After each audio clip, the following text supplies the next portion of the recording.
तट पर बैठे हुए भक्त के निकट आकर के राम जी ने केवट से नाव लाने की बात कही।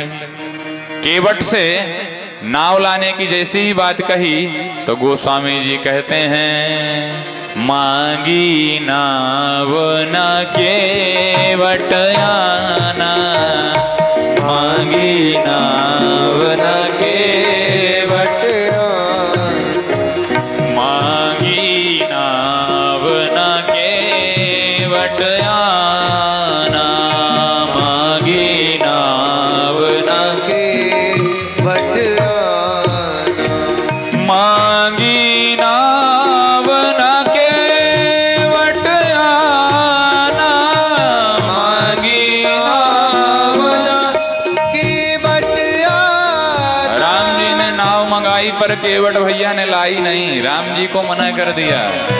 केवट क्या कहता है, कही तुम्हार मरम में जाना, कही तुम्हार मरम में जाना, कही तुम्हार मरम में जाना, कही तुम्हार मरम में जाना। राम जी ने केवट से नाव मंगाई और केवट ने ला करके नहीं रखी नाव। क्यों?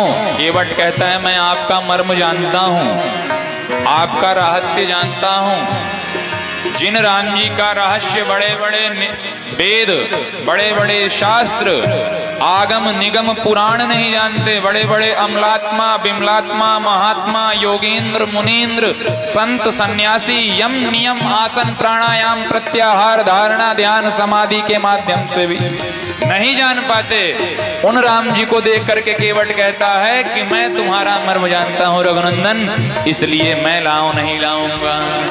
कही तुम्हार मरम में जाना, कही तुम्हार मरम में जाना। तो संतों ने इस चौपाई के कई अर्थ किए।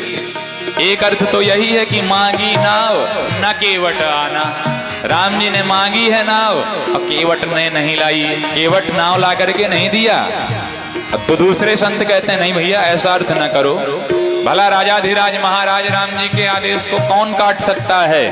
राम जी ने नाव मांगी ही नहीं, केवट ने आकर के नाव खड़ी कर दी। राम जी को मांगना नहीं पड़ा, केवट ने नाव ला करके खड़ी कर दी। दूसरे संत अर्थ करते हैं, मांगी नाव ना केवट आना, मांगी नाव ना केवट, मांगी नाव ना, राम जी ने नाव नहीं मांगी पर केवट दौड़ता भागता आया, रघुनंदन के चरणों पर दंडवत लगाया और राघवेंद्र सरकार को अपनी विनती सुनाया। केवट कहता है, राम जी कृपा करके मेरी नाव पर बैठें। और राम जी से केवट कहता है, कही तुम्हार मरम में जाना, कही तुम्हार मरम में जाना, कही तुम्हार मरम में जाना, कही तुम्हार मरम में जाना, न केवट आना, न केवट आना, न केवट आना, न केवट मांगी नाव न केवट आना। इसका एक अर्थ यह भी है कि राम जी ने नाव एक ही केवट से मांगी, क्योंकि न केवट आना, आन कोई केवट था ही नहीं। ग्राम्य भाषा में आन शब्द किसको लगाते हैं भाई? कहते हैं ना, हम आने का नहीं जाने, हम आन मतलब अन्य। तो न केवट आना, कोई दूसरा केवट था भी नहीं, एक ही केवट था। इसलिए राम जी ने उस केवट से बुला करके नाव याचना की, तो मांगी नाव। तो गोस्वामी जी के अनुसार तो यही अर्थ है कि मांगी नाव न केवट आना। राम जी ने केवट से नाव की याचना की, पर केवट ने नाव ला करके न दी। अपितु केवट कहता है कि मैं आपके मर्म को जानता हूं रघुनंदन। आप जब मिथिलापुरी की यात्रा कर रहे थे, मार्ग में गौतम नारी जो पत्थर बन करके बैठी हुई थी, पत्थर बन करके पड़ी हुई गौतम की नारी पर आपने चरण की धूल का स्पर्श कराया, तो चरणों की धूल भर पड़ी तो पत्थर नारी बन गई। तो जब केवल चरणों की धूल से पत्थर नारी बन जाती है, तो जब पत्थर नारी बन सकता है तो पत्थर से तो कहीं अधिक कोमल होती है लकड़ी, और लकड़ी की है मेरी नाव। तो नाव को तो नारी बनते टाइम ही न लगेगा, हो सकता है वो कठोर पत्थर रहा हो तो एक ही नारी प्रकट कर पाया हो। मेरी नाव कोमल है महाराज, कहीं 2 4 10 नारियां प्रकट हो गई तो मैं क्या करूंगा। छुअत शिला भई नारी सुहाई, छुअत शिला भई नारी सुहाई। नारी हो गई एक शिलाखंड, एक शिलाखंड पर आपने पैर स्पर्श किया, चरण स्पर्श किया, तो छुअत शिला भई नारी सुहाई। तो पाहन तेना काठी कठिनाई, पाहन ते न काठ कठिनाई। पत्थर से कड़ा नहीं होता है काठ, काठ पत्थर से सरल ही होता है। इसलिए हे रघुनंदन, मैं आपको ऐसे नाव पर नहीं चढ़ाऊंगा। तब केवट से राम जी ने कहा, तो भैया कैसे चढ़ाओगे? अगर ऐसे नहीं चढ़ाओगे तो कोई तो जुगाड़ होगा, कोई तो उपाय होगा। हाँ सरकार, एक उपाय है। क्या उपाय है? जल्दी बताओ, हमको लेट हो रहा है भाई, हम पहले से ही बहुत विलंब कर चुके हैं, अब ज्यादा लेट ना करो, अब हमको उपाय बताइए। तब केवट कहता है, रघुनंदन उपाय यही है कि जैसे घर को गंदा होने से बचाने के लिए चरण को साफ कर लिए जाएं और चरण पोंछ करके जाया जाए, तो फिर घर गंदा होने की संभावना नहीं है। ऐसे ही आपके चरणों की धूल में ही तो चमत्कार है ना राघव, आपके चरणों की धूल में ही जादू है। आपके चरणों की धूल पत्थर पर पड़ी तो पत्थर नारी हो गई। ऐसे ही आपके चरण की धूल ही से खतरा है, आपके चरणों से मुझे खतरा नहीं है। इसलिए रघुनंदन, अपने चरणों पर लगी हुई धूल आप साफ कर लें तो हम आपको नाव पर चढ़ा सकते हैं। राम जी ने जल्दी से अपने चरणों पर रखी हुई धूल को लक्ष्मण जी से कहा, लो लक्ष्मण, कपड़े से पोंछ दो और धूल साफ कर दो। लक्ष्मण जी ने पोंछ दिया। हाँ भैया केवट, अब मेरे चरण साफ हो गए। लक्ष्मण जी ने कहा, केवट ने कहा, पागल बना रहे हैं सरकार, आपने लक्ष्मण लाल जी से चरण पुछवा लिया और फिर चरणों को तो नीचे रख ही दिया। चरण पुछवा करके क्या लक्ष्मण जी ने अपने हाथ ही में रखे रहा? नहीं, उसको आपने नीचे भी किया, और जैसे ही नीचे किया तो फिर से धूल लपट गई, फिर से धूल उसमें से चिपक गई। तो अब राम जी ने कहा, ये तो हम पूछते ही रहेंगे, तो दिन भर पूछेंगे तब भी नहीं पूछ सकते चरण हमारे, क्योंकि हम धूल में ही खड़े हैं। और कोई धूल में खड़े हुए व्यक्ति से कहे कि अपने साफ चरण दिखाइए, तो कैसे दिखा सकता है भाई? धूल का चरणों में लिपट जाना स्वाभाविक है। तो लखन लाल जी तो पूछते ही रहेंगे। केवट ने कहा, तो दूसरा जुगाड़ भी सुनिए स्वामी। क्या है? बोले, आप गंगा जी के पानी में खड़े हो जाएं और हम आपका चरण धुल लेते हैं। आपका चरण हम गंगा जी के पानी में धुल लेते हैं, आप बाहर आ जाइएगा और बाहर आकर के और पुनः हम आपको नाव पर चढ़ जाने देंगे। अगर आपका चरण साफ हो गया तो राम जी गंगा जी पर जाकर के खड़े हो गए, ले भाई अब धुल ले। तो केवट ने स्वयं धो दिया। पर केवट ने विचार किया, ये क्या बात भाई, ये तो विष्णोत्पादोद्भवा है गंगा जी, जिनका जन्म इन्हीं के चरणारविंद से हुआ, तो इन्हीं के चरणों की धारा ने इन्हीं के चरणों को प्रक्षालित कर दिया, तो इसमें मुझे कहां से पुण्य प्राप्त हुआ? इसमें मेरा तो कोई पुण्य हुआ ही नहीं। इनका ही चरणामृत इन्हीं के चरणामृत में मिल गया, तो मुझे क्या मिला? सुन्न बटे सन्नाटा, मैं तो वैसा ही रहा। अब मुझे फायदा कब होगा? जब उसका जल मुझे मिले, चरणों का जल मुझे मिला। ये केवट ने मन में विचार किया। तो केवट ने कहा, 1 मिनट सरकार, please come and out of side of the Ganga, please आप निकल करके फिर से बाहर आइए। केवट ने बड़े प्रेम से राम जी को फिर से निकाला। राम जी ने कहा भाई हाँ अब चरण साफ हो गए, अब तो नाव ले आओ। केवट ने कहा बड़ी चटपटी है सरकार, चरण कहां से साफ हो गए, फिर गंगा जी से निकल करके आए, फिर धूल लग गई। तो केवट मैं करूं क्या, इस तरह में तो मैं पूरा वनवास 14 वर्ष यहीं व्यतीत कर दूंगा और चरण साफ हो भी नहीं पाएंगे। कुछ उपाय बताओ, कुछ तो उपाय बताओ।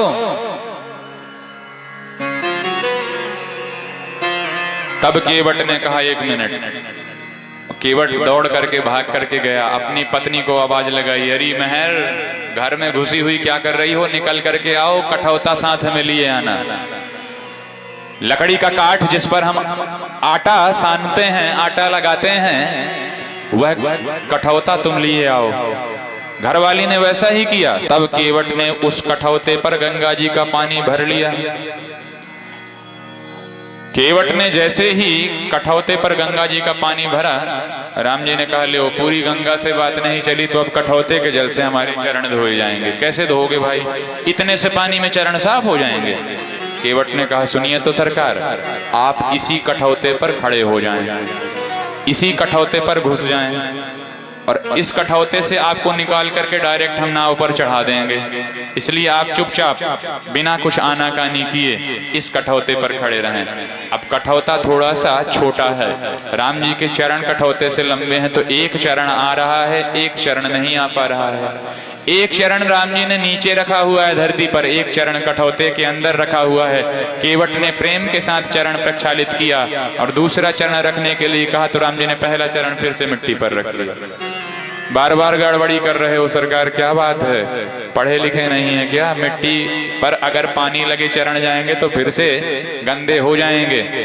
राम जी ने कहा भैया तू कहना क्या चाहता है, करना क्या चाहता है? और लक्ष्मण जी खींच रहे हैं। केवट ने कहा सरकार एक ही काम करना चाहता हूँ, पद कमल धोई चढ़ाई ना नाथ उतराई चाहो, पद कमल धोई चढ़ाई नाथ उतराई चाहो, मोहि राम राउरियान दशरथ शपथ सब साची कहो, मोहि राम राउरियान दशरथ शपथ सब साची कहो, भरु तीर मारहु लखन पे जब लगी न पाय पखारी हों, भरु तीर मारहु लखन पे जब लगी न पाय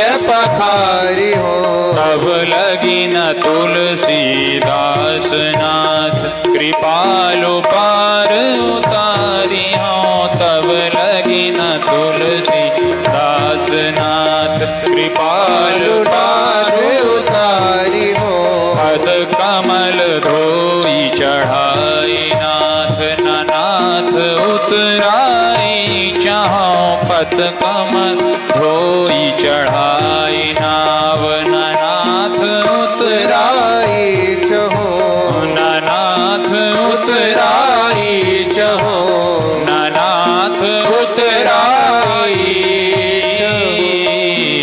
चाहो। केवट कहता है आपके चरणों को धुल करके ही नाव पर चढ़ाऊंगा, उतराई नहीं चाहता हूं लेकिन आपके चरणों को धोना चाहता हूं, और जब तक चरण पूरी तरह से धुल न जाएंगे तब तक मेरे को दशरथ जी की शपथ है, मैं दशरथ जी की सौगंध खा करके कहता हूं कि मैं आपको नाव पर नहीं बैठा सकता जब तक आपके चरणों को न धो लूं।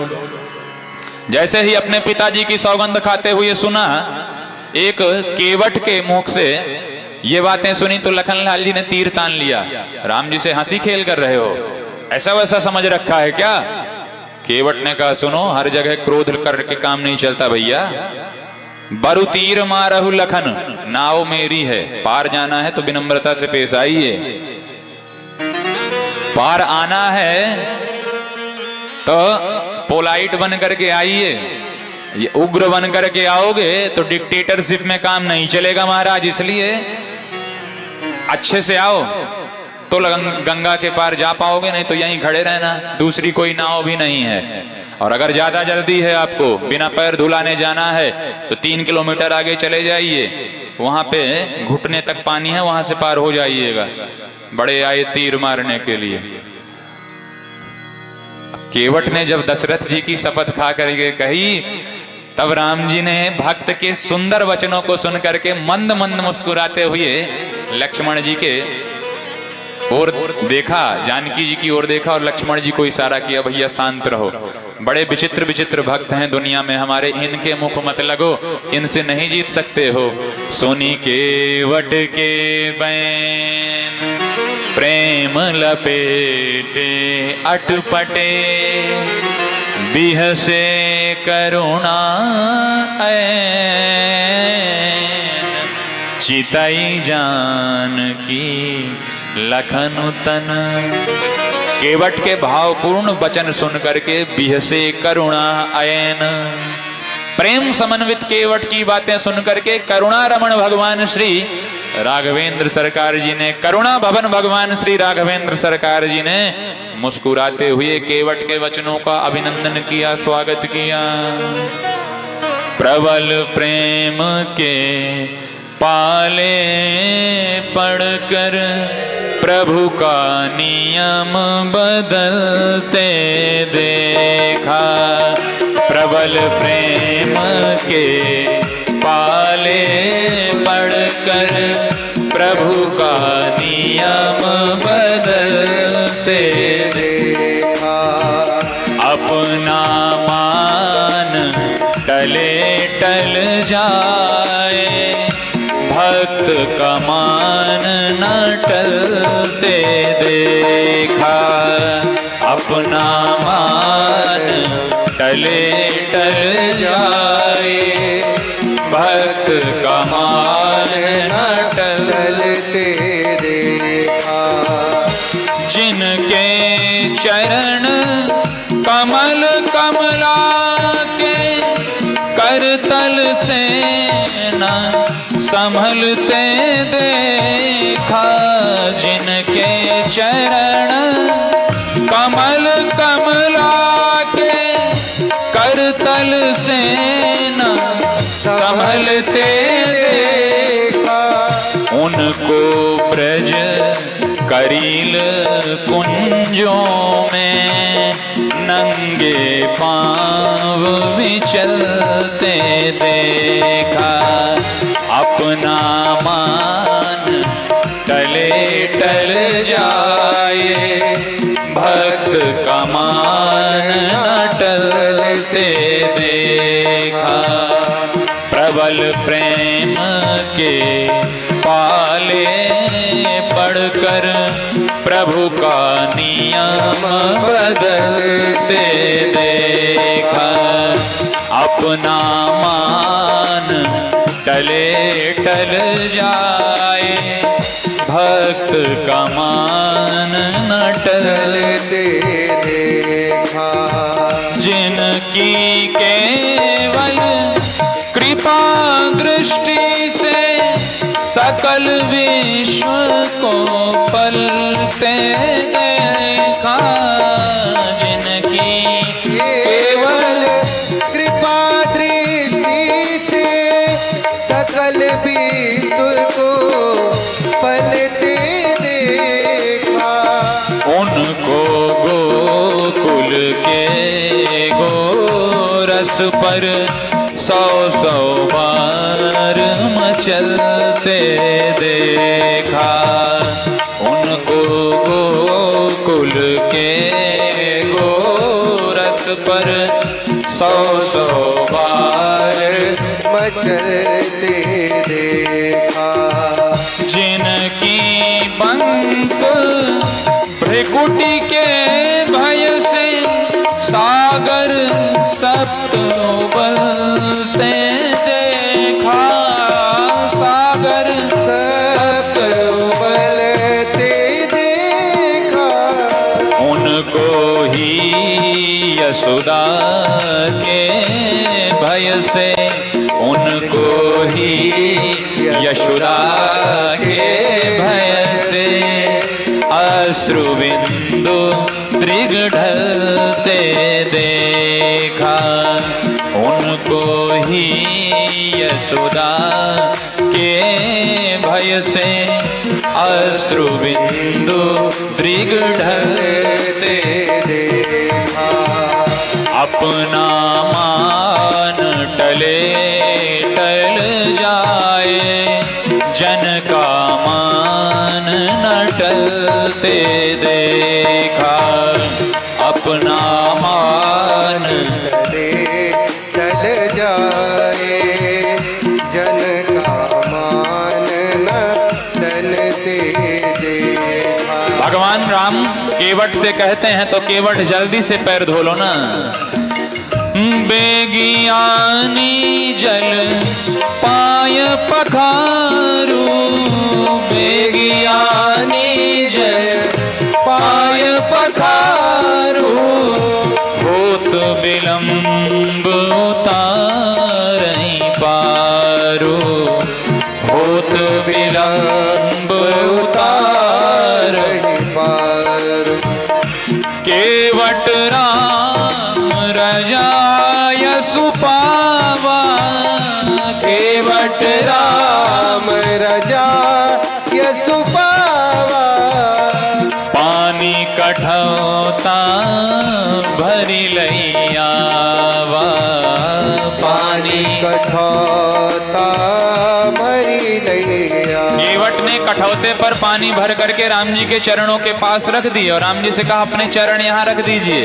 और राम जी ने दोनों ही चरणों को उस कठौते पर रखने की कोशिश की, लेकिन कठौते पर दोनों चरण ना आए।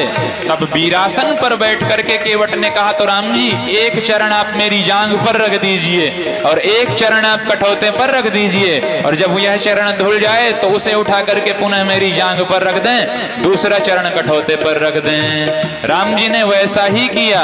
अति आनंद उमगी अनुरागा, चरण सरोज पखारन लागा। अति आनंद उमग अनुरागा, चरण सरोज पखारन लागा। राम जी के चरण कमलों को केवट प्रक्षालित कर रहा है, पखार रहा है, अति आनंद में भर करके पखार रहा है। लेकिन राम जी एक पैर से कठौते पर खड़े हैं तो राम जी का बैलेंस गड़बड़ा रहा है, क्योंकि एक पैर से खड़ा होना कठिन होता है। राम जी हिल रहे हैं। केवट कहता है सरकार अगर डर लग रही हो गिरने की, अगर डर लग रही हो तो अपने दोनों हाथ मेरे सिर पर रख लीजिए, अपने दोनों हाथ मेरे सिर पर रख करके खड़े हो जाइए, सरकार आपको सहारा मिल जाएगा। जगत को सहारा देने वाले हैं राम जी, और राम जी को सहारा देने की बात कर रहा है केवट। केवट कहता है अगर गिरने का डर लग रहा हो तो रघुनंदन अपने दोनों हाथ मेरे सिर पर पकड़ करके और अच्छे से खड़े रहो, सतर्क होकर के खड़े हो जाइए। और चतुराई पूर्वक राम जी के दोनों करार बिंदों को केवट अपने माथे पर रखवा लेता है।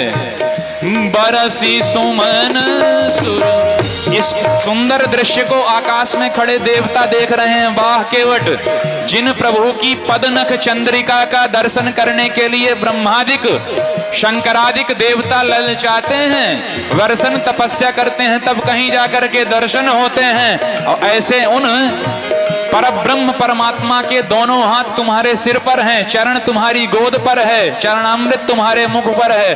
तुमसे भाग्यशाली दुनिया में और दूसरा कौन है।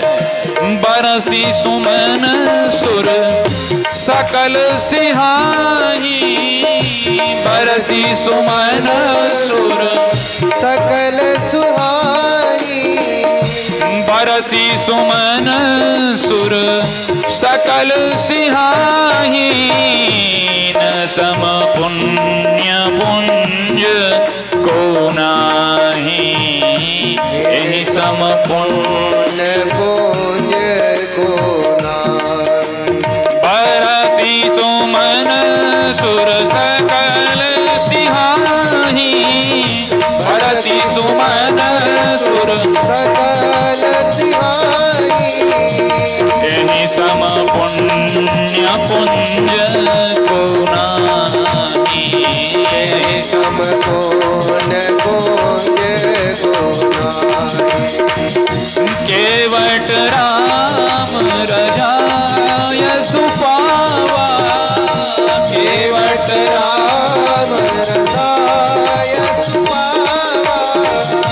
पानी कठौता भरी लैयावा, पानी कठौता भरी लैयावा। पद पखारी जलपान करी आप सहित परिवार, पद पखारी जलपान करी आप सहित परिवार।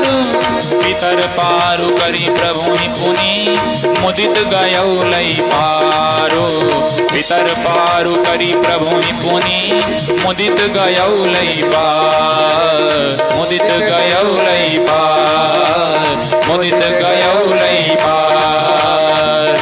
अति आनंद उमग अनुराग, अति आनंद उमग अनुरागा। चरण सरोज पखारन लागा, चरण सरोज पखारन लागा। लक्ष्मण और जानकी के साथ रघुनंदन गंगा के तट के इस पार आए, और जैसे ही गंगा के तट के इस पार आए तो गंगा के तट के पार पहुंच करके रघुनंदन ने विचार किया कि इस केवट ने हमें गंगा पार कराई है तो इसे कुछ देना चाहिए। तो राम जी ने देखा कि हमारे पास तो कुछ है ही नहीं, हम क्या दे दें। लेकिन चलते हुए जानकी जी ने आभूषण त्याग नहीं किया था अवध में, तो जानकी जी के कर में एक मुद्रिका थी।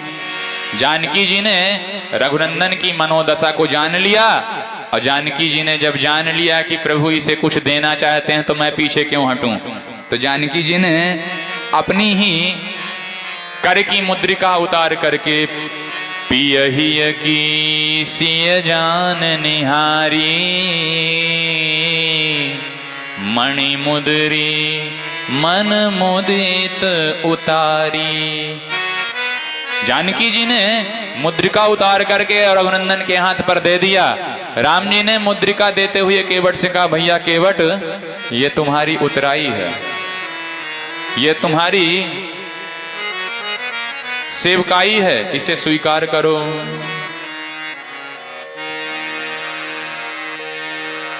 केवट ने कहा,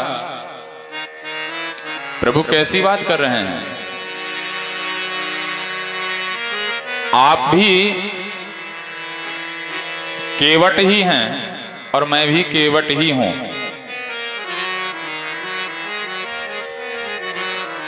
धोबी से न लेत धोबी, नाई से न लेत नाई, नाथ आज कैसे मैं आपसे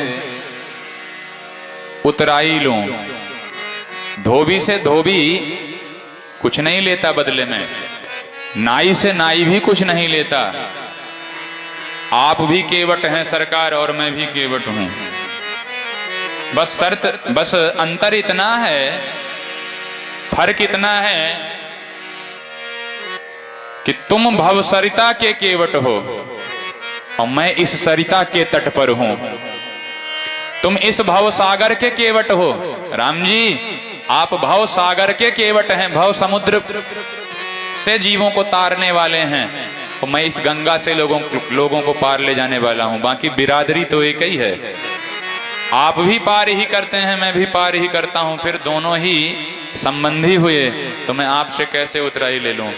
और नाथ, नीच जाति में पैदा हुआ हूं तो क्या इतना अधम समझ लिया है, इतना गया गुजरा समझ लिया है कि अपनी स्वामिनी जी के आभूषण उतरवा करके मैं लूंगा। अपने स्वामिनी जी के, अपने किशोरी जी का, जो मेरी मालकिन है, इस राज्य की रानी है, उन रानी के आभूषण उतार करके और मैं अपनी मेहनताई लूंगा। इतना गया गुजरा न समझिए नाथ। राम जी ने कहा, नहीं केवट, ये तुम्हारे मेहनत के बदले में हम तुम्हें दे रहे हैं, तुम पर प्रसन्न होकर के तुम्हें पुरस्कृत कर रहे हैं। केवट ने कहा सरकार तो ऐसी बात है तो फिरती बार मोहि जो देवा सो प्रसाद में सिर धरी लेवा। राम जी तो अगर आप मुझे मेहनताई ही देना चाहते हैं तो 14 वर्ष के बाद दीजिएगा। When you will return in this path, then I will take your prize, surprise, your gift. जब आप लौट करके इस मार्ग से आएंगे, you have to do promise with me that you will be come surely in only this way when you will return in Ayodhya. जब आप अयोध्या वापस आएंगे तब आप केवल इसी मार्ग से जाएंगे, यह मुझे वचन दे दीजिए। और जब अपने वचनों को निभाने के लिए आप इस मार्ग से आएंगे, then I will take your gift, तब मैं आपके द्वारा दी गई इस भेंट को स्वीकार करूंगा।